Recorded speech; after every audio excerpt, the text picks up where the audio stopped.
So by the words nature and natural power, we mean that which is innate to a human being, working along with vital forces that men naturally possess.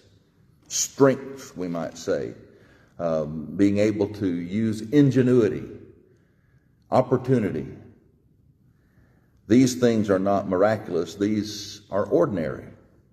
A miracle, therefore, involves the exercise of powers that are above and beyond those that are common to man. They originate only with God. Miracles in the New Testament have another distinction. They are inseparable to the teaching connected to them. Miracles were never wasted. Miracles were never done merely to impress.